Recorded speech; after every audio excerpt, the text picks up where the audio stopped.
Dramatics, welcome back. And we just finished episode 16 and we are so freaking heated.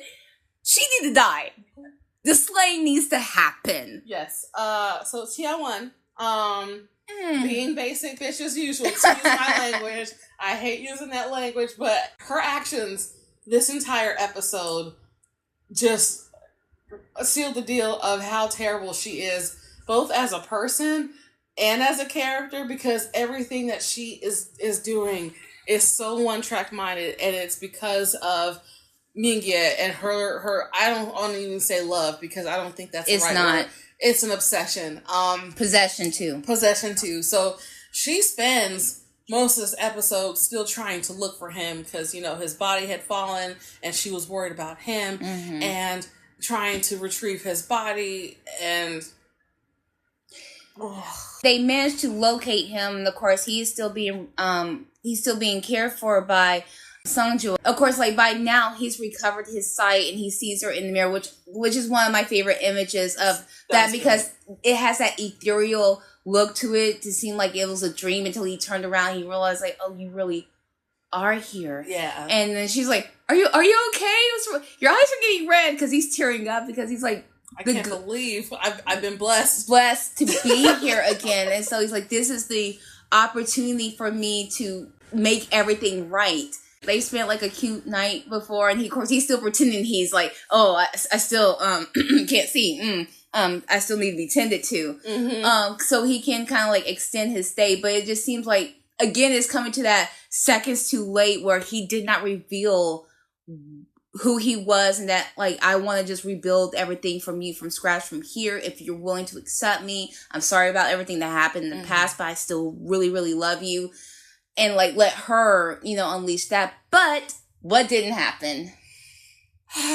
So Tia1 shows up with heavenly soldiers, which I thought was very sus, but I was like, I would give it to her if she was landing someplace where she didn't know there was, like, other sources. Because, you know, that I thought that B couldn't fight. She's been tricking all of us the whole time. I'm sitting here thinking, oh, she's defenseless. She can't really do anything. Oh, no. She brings the soldiers to where Sungju is making her camp or whatever, and with the mission to try to eliminate this girl. Meanwhile, Mingye is back, you know, in heaven or whatever, and is trying to like, he gets that demon cube, the devil's cube. The demon Rubik's Cube, as I call it. But he's managed to, like, retrieve it, and now he's trying to work his magic to allow kind of a do-over of sorts, so that way Sungju can get her immortality and get her thing cleansed. Get her stuff cleansed, and it gives them an opportunity to have a second chance. Like, do everything over, you know, revert all the harm and things that they inflicted on each other inadvertently, and start afresh. And so he's committed himself to this. And we forgot to mention, you know, the only reason he went back in the first place was because, you know, Tia1 shows up and is like, oh, there's this crater. Like Devil's Seal. The Devil's Seal But that wasn't what she told him at first. She was just like, well, if you're recovering, because he's like, I'm cool, I just want to stay here for a couple more days and recover and stuff. I'm happy here. And she was like, well, someone needs to take care of you. And he's like, someone already is. And she looks to the clothesline and saw that there were female clothes there. And so she's like, I'm going to go ahead and divulge finally. Oh, wait, there's this you know, this crater that was left behind from, you know, when the devil and stuff, all that stuff landed.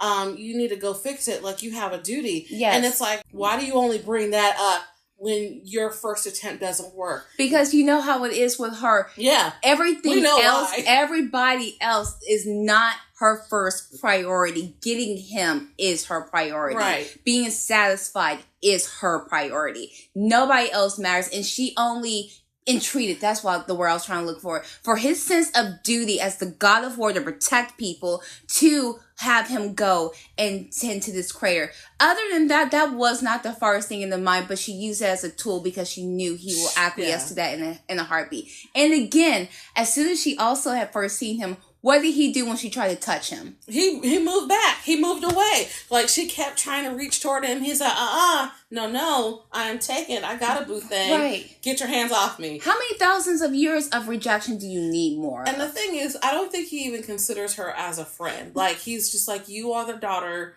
of you are an albatross. Someone that I look up to.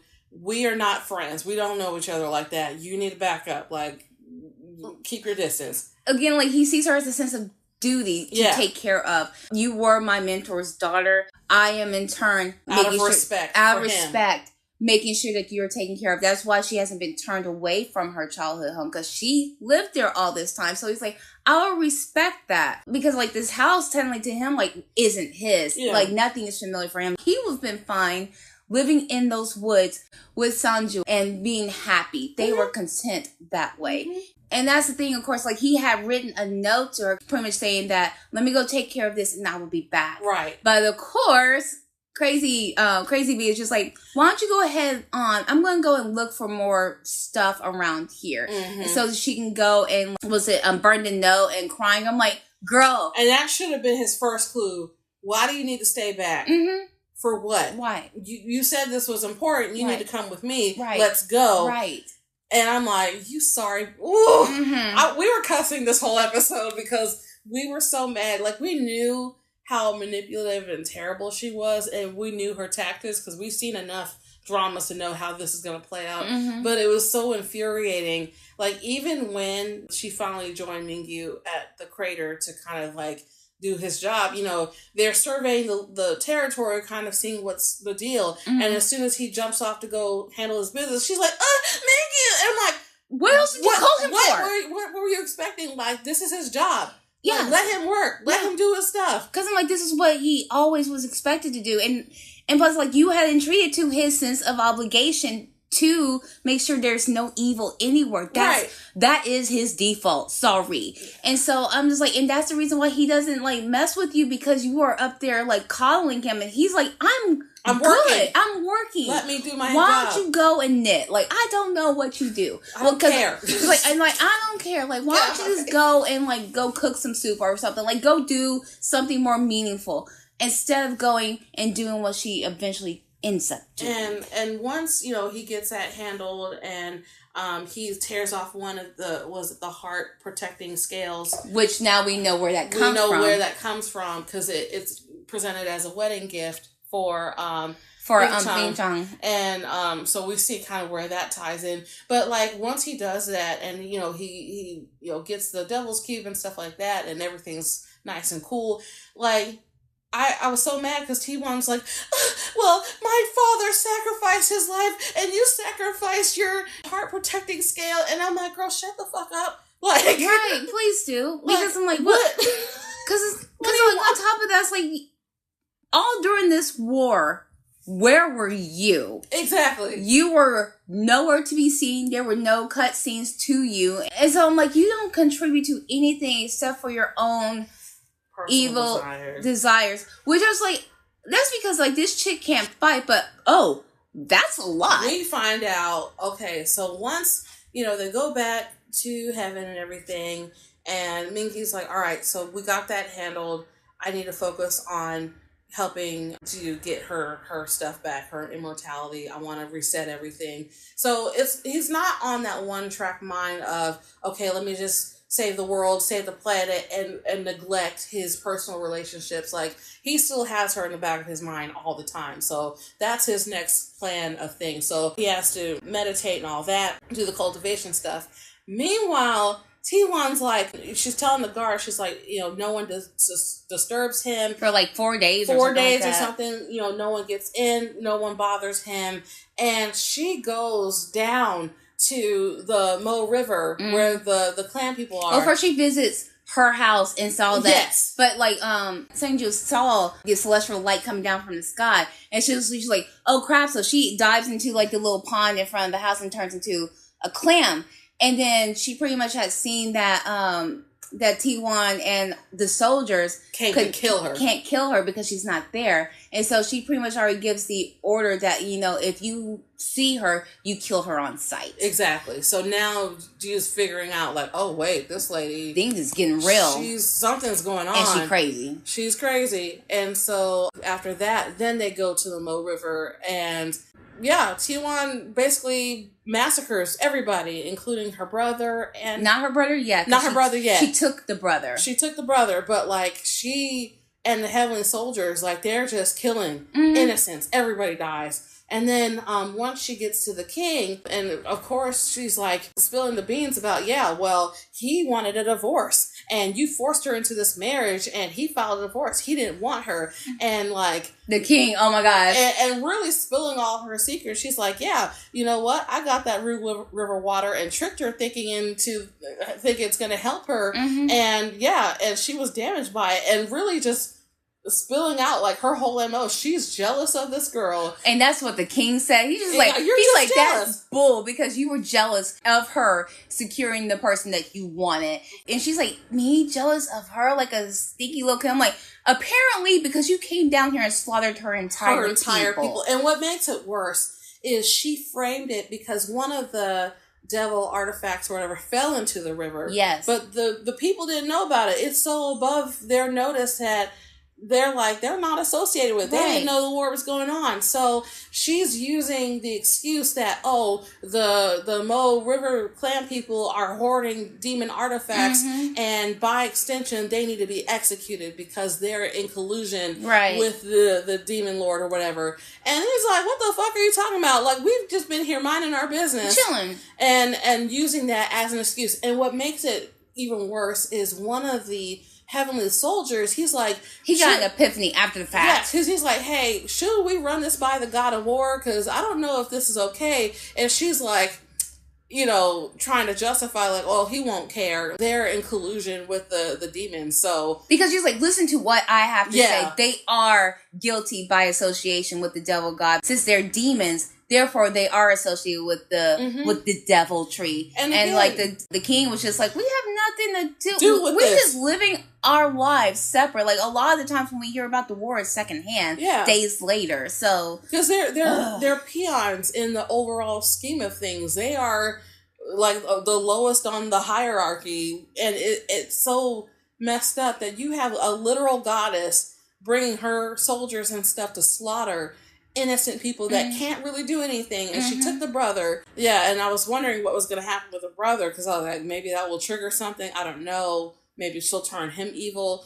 But that was heartbreaking, because before killing the king, like, she literally laid out just how much she hated this girl. Her Bond villain plans on what she had done. But the thing about it, she didn't check for, because poor Sangju had went down to check on all her people, because her father had given her a clam to where she could mirror and check on her people. But when she couldn't get anybody, she went down there and saw all the people, all the bodies slaughtered, and saw her dad, and her dad had collected this CCTV pearl so that she can go ahead and watch what all this bee had revealed that she was doing. And poor girl, because like she's had such a crisis of conscience where she's like, I should never have fallen in love with him. I am sorry I did that. Because it's like, it's no fault of her. T1 and her choices did all of this, but she still feels the guilt, especially survivor's guilt, number one, and number two, that through her loving him, she brought that danger to their doorstep. Exactly. Unintentionally. And she was like, she'd rather had been her just being slaughtered instead of her entire people. Her entire people have been wiped out, and now her brother is missing. And especially considering what she had to sacrifice in the first place to save her people. Right. It's like, I would have rather died with them, or at least protect them from that, and let me be the one to take the consequences. Exactly. And one thing that, Sangji, she does try to go up to heaven to try to appeal to Ming and try to inform him, like, hey, what's going on? Because the edict she had put, like, when TM1 had went to her cottage in the first place, she had said, like, this was by the orders of the God of War. And so, like, Sangjun was like, it's like, you want my death? Because they still hadn't clarified anything before he left. Exactly. And during that time, she was off to go get herbs and stuff from the mountain because she's like, oh, the medicines I'm making, they're not potent enough. They're not working. Because as far as you know, he still hasn't regained his sight yet. As far as she knows, even though, yeah. So she's like, I'm going to go get some herbs and stuff. And that's at that point that, T1 shows up and is like, oh, well, we have to take care of this devil thing, crater or whatever. And, she tries to go to heaven to appeal and like, hey, I need to talk to him. And she notices, she's like, these guards are new faces. Mm-hmm. They're not recognizable. And because of T1's orders, you don't let anyone disturb him for the next couple of days. They... Number one, they not only not let her talk to him, but they kind of mistreat her because it's like, you're not immortal. You don't have your divine essence. Mm-hmm. You're a lowly little country like imp or something like that. Yeah. And it's like, wow, y'all are pretty terrible people. But right. Because they're just like, what presence do you have between a god, like, to address a god? Because it's like we said, we don't know how much time has lapsed since the war versus when they were married. So they probably don't know as much. But then again, like, there weren't a lot of soldiers guarding that portion of the palace, like, when they were still living freely. So, and on top of that, like, they still would have obeyed the orders of that witch to begin with.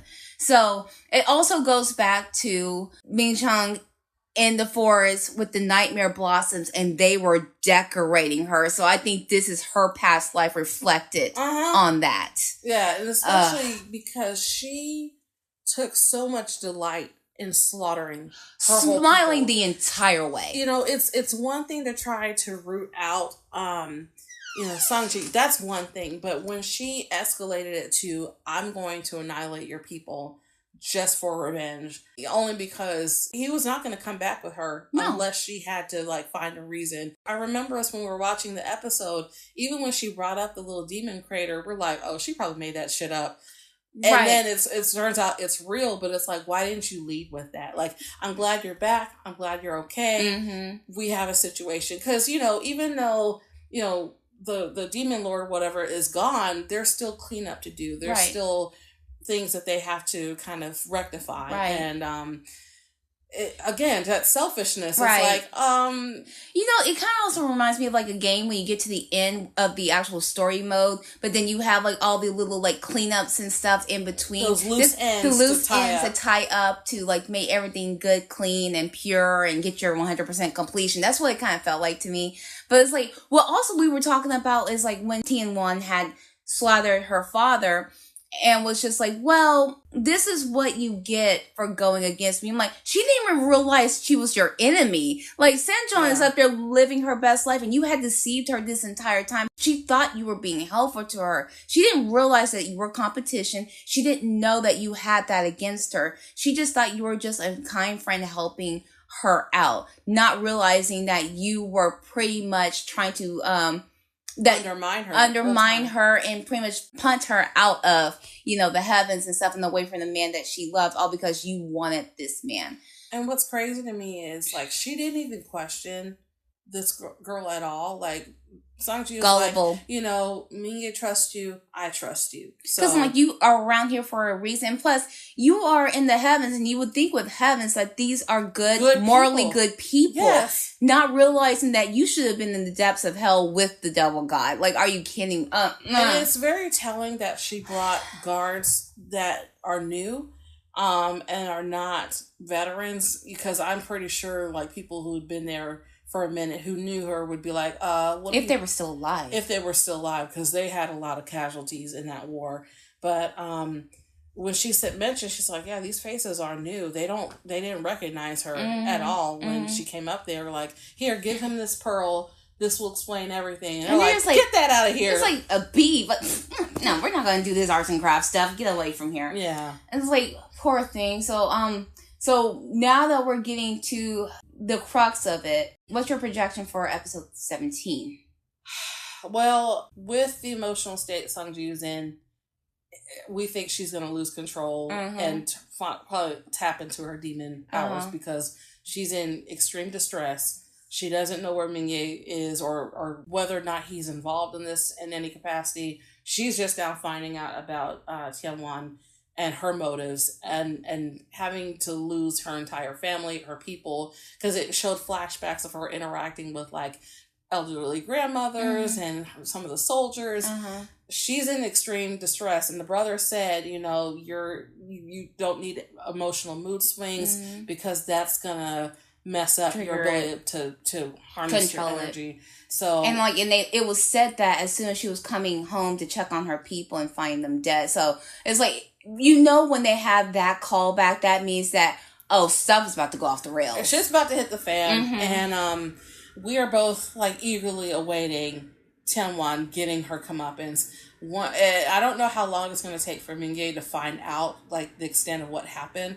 I would say like this cycle is about to wrap up soon, because there's not really much left. This whole time, you know, he's been doing his meditations and stuff, but I have a feeling either it's going to get interrupted because of everything happening. He's going to have to like try to contain to you. Like that's going to be his next mission. He can't really. I don't think he wants to kill her. I don't think he'll try to kill her. I think he's going to try to like keep her enclosed and protected as best as he can. Because it's like, you know, his love will override anything, because he's like, I'm willing to do anything for you. I mean, everything he thought was still for her best interest, for what he believed she needed, instead of communicating. Like, right. Hey, I'm like, this could have already been like a done deal beforehand, but it's still, I believe, gonna be like that whole doing and saying something seconds too late. It's gonna be too late, even by a split second. That timing is never gonna line up the right way. I'm interested to see what happens with the brother, and you know, once he figures out what happened to his people and his sister, like I think that's gonna be a disaster. Even though he still has his divine essence, right? I think. Yes, he does. So he's a lot more controlled because he's done his cultivation and stuff, but that type of trauma, and especially because he was there fighting when it all went down, I'm so nervous and I'm so scared, but I can't wait for Mingye to finally figure out what Tianwan did, because she needs her comeuppance. Like, she deserves the worst punishment. She does, but I don't know if it will come from him. If it's something that will be rectified for him. Since this involves her family, this is going to probably come from her. Right.